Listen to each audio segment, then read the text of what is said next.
Olá, meu amigo e minha amiga, sejam bem-vindos a mais um Portal do José.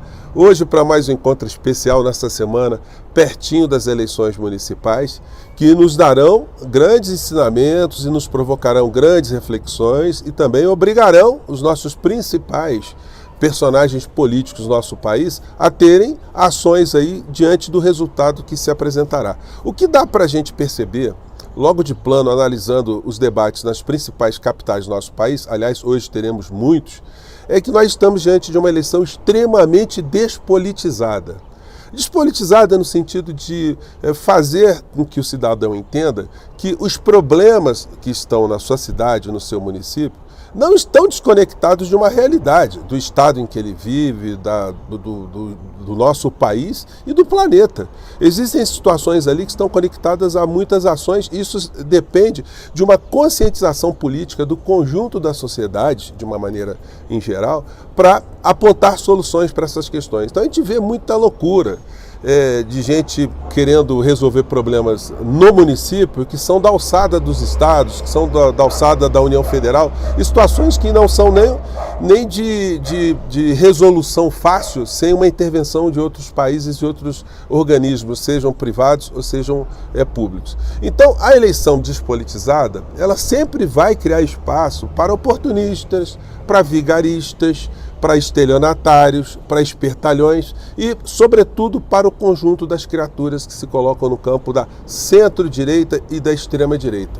Porque eles se aproveitam exatamente desse processo despolitizado para se venderem ali, no pior sentido, como o melhor feitor de soluções ali, o melhor administrador, né? Hoje pela manhã eu vi o inelegível defendendo a candidatura do Ramagem no Rio de Janeiro, dizendo que se o Ramagem for eleito, que ele vai implementar no município do Rio de Janeiro aquilo que ele implementou, Bolsonaro, no plano federal.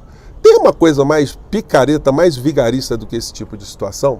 Bom, eu vou conversar com vocês sobre algumas dessas situações e trazer aqui também uma coluna muito interessante de um jornalista que vocês conhecem aqui, que dá razão ao nosso portal aqui, em relação à percepção de coisas muito importantes que estão acontecendo no Brasil e principalmente algumas situações que estão acontecendo no governo Lula. Vou conversar com vocês também sobre o universo paralelo sendo desmontado hoje pelo Departamento de Estado dos Estados Unidos. Vejam só, né? O mundo paralelo se choca com o mundo real. O que a gente pode ter?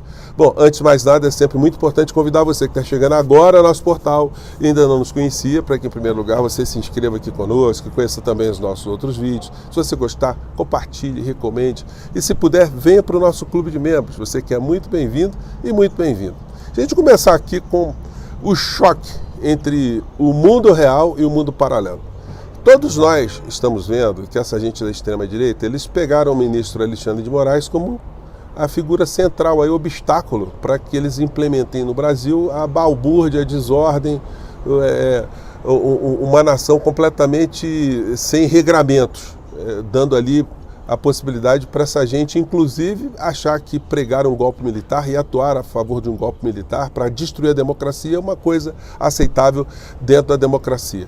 E aí eles começaram a dizer, isso já está rolando durante meses, que o ministro Alexandre de Moraes está se conflitando com os Estados Unidos, que o Congresso americano vai caçar o visto do ministro Alexandre de Moraes, que ele não vai mais poder ver a Disney, como se isso fosse um grande problema para o ministro Alexandre de Moraes, ele dormir todos os dias, né, sonhando em visitar o Mickey e agora ter a notícia que ele não poderia mais visitar o Mickey. Só que isso não vai acontecer, gente. Não existe nenhum tipo de lampejo político concreto para que esse mundo paralelo veja esse delírio realizado.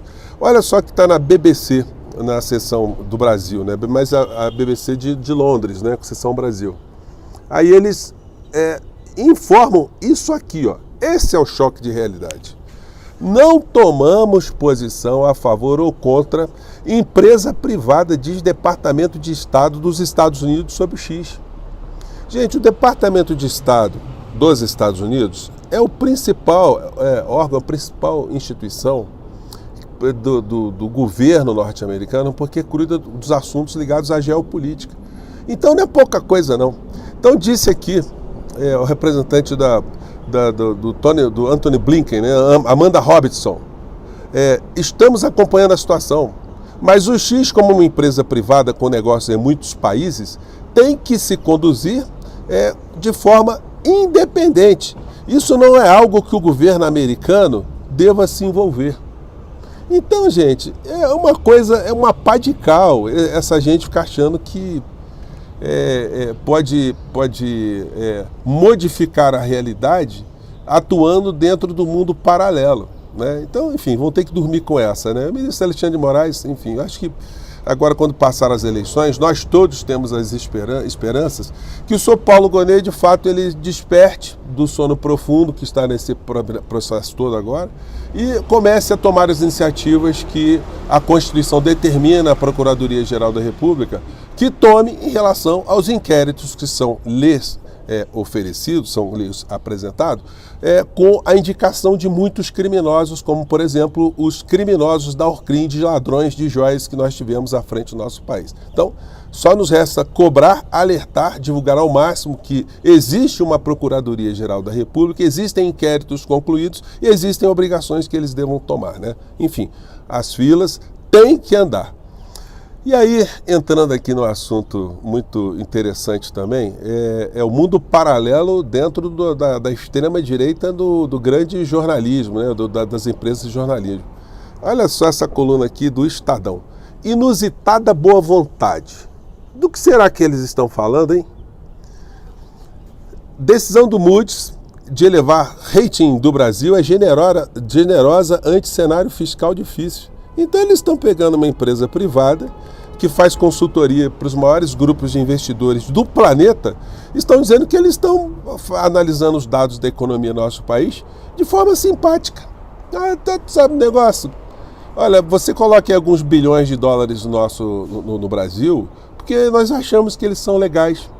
Gente, fala sério, né? Então é uma coluna muito patife, já que a expressão está sendo muito usada esses dias, e que vai pegando alguns colunistas para colocarem esse tipo de texto, né?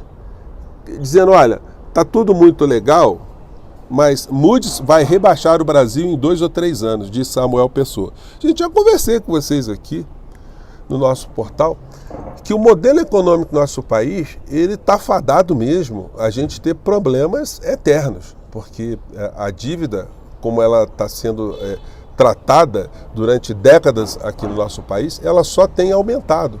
Isso espreme a sociedade, isso espreme recursos para a saúde, para a educação, para saneamento básico, para a infraestrutura. Então, é uma situação que deve ser enfrentada mais cedo ou mais tarde.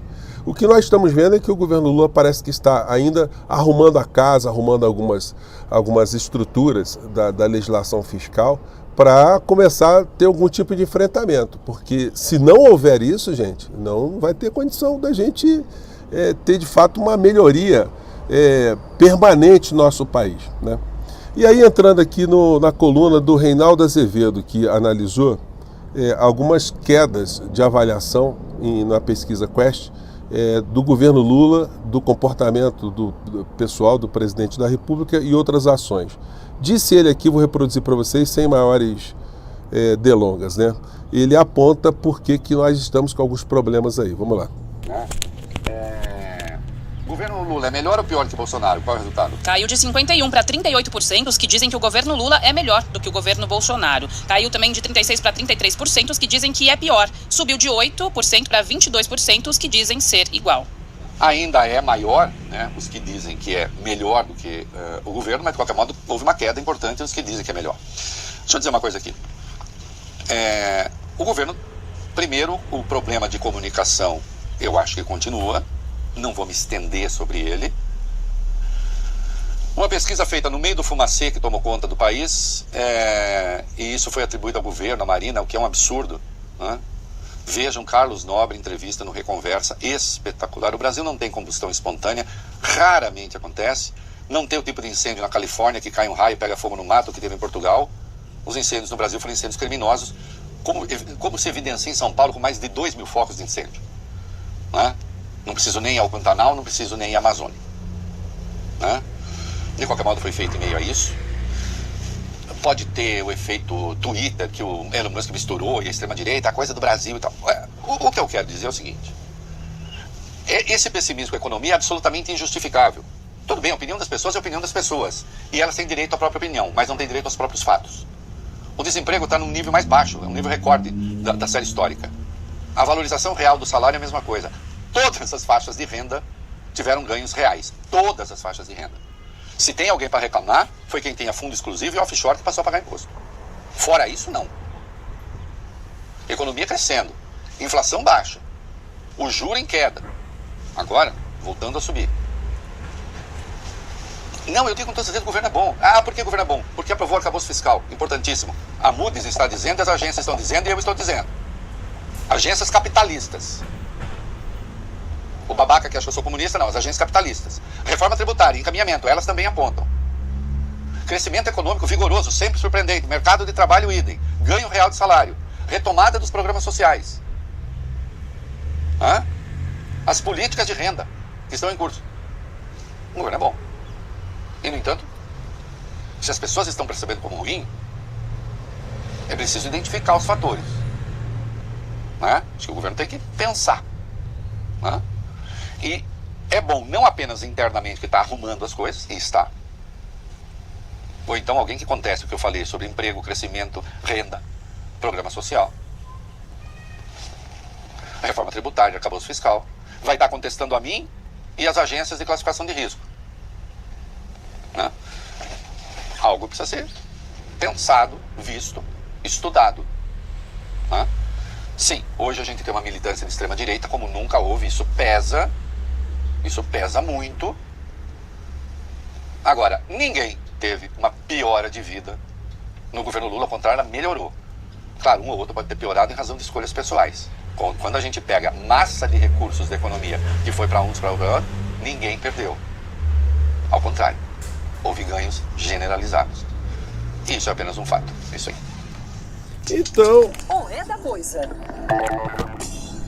Então, meu amigo, minha amiga, deixa eu arrumar esse troço aqui. Quando seu pedido está sendo preparado? Então, meu amigo e minha amiga, o Reinaldo Azevedo simplesmente está reproduzindo aquilo que eu tenho dito para vocês aqui. Então, o que a gente pode dizer que termina o nosso papo aqui, né? Alô, senhor Paulo Pimenta. Alô, pessoas próximas do presidente Lula. Vocês têm a obrigação de convencer o presidente da República a ter uma presença mais efetiva na comunicação, porque ela está falhando e o resultado é esse dessa pesquisa, e o resultado será sentido agora nas eleições municipais.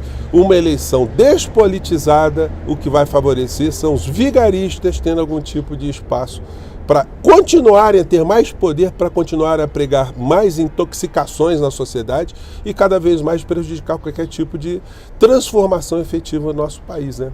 Então, gente, eu fico por aqui. Mais uma vez, olha, se você ainda não votou no Portal do José para o IBEST, vou deixar o link embaixo e vamos seguir em frente, já estamos chegando lá, tá bom? Um grande abraço, tchau!